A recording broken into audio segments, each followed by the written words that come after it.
हाँ तोहरा शादी के पहिला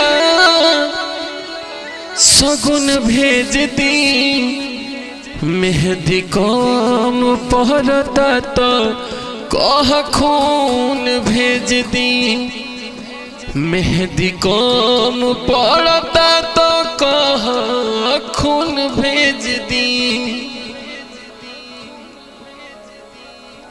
और दिल न रहित तो केहू पड़ित न झमेल में, आंसू न बहाइत केहू कटाइत न रेल से। हो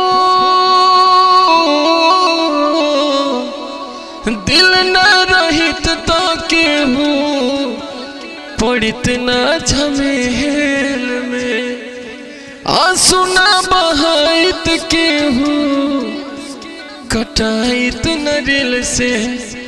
सब रिश्ता न तो बोलो हम कतूर फेंक दी, मेहंदी कम पहरता तो कह खून भेज दी, मेहंदी कम पड़ता तो कह खून भेज दी।